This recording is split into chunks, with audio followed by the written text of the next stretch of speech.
একটু শুনুন শুনুন।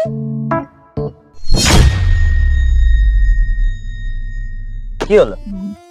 বলছি দাদা, আপনি কি এখানে সবসময় চাষ করেন এভাবে? হ্যাঁ। ও, এই জমিটা পুরোটাই আপনার? না, এই জমিটা পুরোটা আমার নয়, কিছুটা আমার আছে। ও আচ্ছা।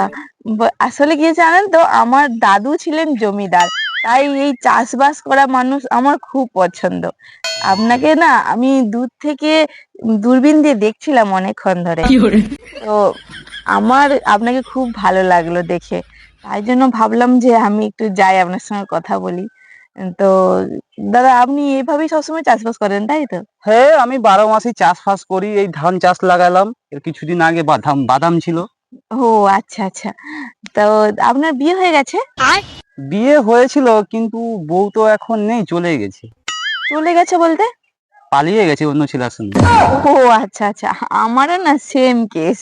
আসলে আমার বর আমাকে ছেড়ে চলে যায়নি, আমি আমার বরকে ছেড়ে চলে আসছি। কারণ আমার বরের সঙ্গে না আমার একদম মতের মিল নেই। চাকরি বাকরি করে তো, আর আমার চাকরি বাকরি করা ছেলে একদম পছন্দ নয়। এই আপনাদের মতন চাষবাস করা ছেলে আমার খুব পছন্দ, তাই আপনাকে আমার খুব ভালো লেগেছে। আচ্ছা, বলছিলাম কি, আমি যদি আপনাকে কিছু উপহার দিই তো আপনি নেবেন? সামান্য সামান্য উপহার, মানে বেশি বড় নয়, আমার এতটা সামর্থ্যও নেই। তো আমি খুবই সামান্য একটা উপহার আপনাকে দিতে চাই ভালোবেসে, তো আপনি নেবেন? উপহার? আপনাকে চিনিনি জানিনি, কি করে আপনার কাছ থেকে উপহারটা নেবো? তাছাড়া আপনি সবসময় পেছন ঘুরে তাকাচ্ছেন কেন? আরে ও কিছু না, মানে দেখছিলাম, আমার আসলে এই প্রাকৃতিক দৃশ্যটা এত ভালো লেগে গেছে, এই চারদিকে সবুজ ঘাস, এই ধান চাষ, এই যে গাছপালা আমার খুব পছন্দ। আসলে সবসময় শহরে থাকি তো, গাড়ি ঘোড়া ওইসব আমার পছন্দ নয়, এইগুলো আমার খুব পছন্দ। তাই বারবার একটু চারদিকটা এই যে দেখছিলাম। ও তাই? তো বলছিলাম, আমি যে আপনাকে উপহারটা দিব, আপনি নেবেন তো? আচ্ছা, দাও তাহলে। ঠিক আছে, আমি বের করছি।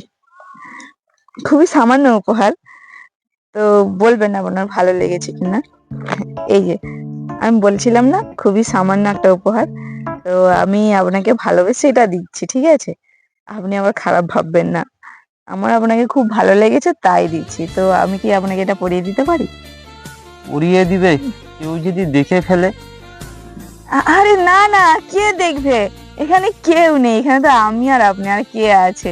যদি কেউ দেখেও থাকে আপনি বলবেন আমি আপনার বন্ধু হই, তো কি হয়েছে? হ্যাঁ, পরিয়ে দিই আমি। ঠিক আছে।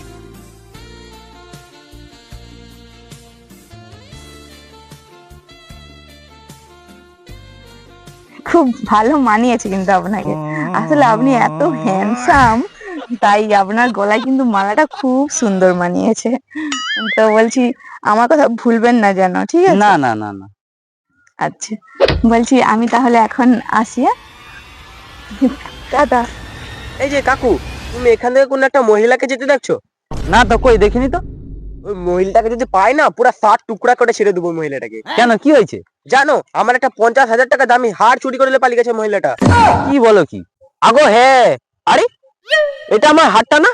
তুমি চুরি করছো তার মানে আমার হারটা? না না, আমি তুমি চুরি করছো হারটা? না না, আমি চলো চুরি- চলো থানায় চলো। আরে ওই মহিলাটা আমাকে দিয়ে গেছে। কোথায়? এখানে কোথায় মহিলা? কেউ তো নেই এখানে। ওই তো মহিলাটাকে না দিয়ে না, গেছে। তুমি চুরি করছো আমার হারটা। চলো এক্ষুনি থানায় চলো। আরে কি এক্ষুনি থানায় থানায় যাবো চলো। আমি? তুমি হাতটা আগে খুলো আমার। আমি তুমি হাতটা খুলো। এখানে চাষ করি, এখানে তুমি আমার হাতটা খুলো, চলো হাতটা খুলে থানায় চলো এক্ষুনি।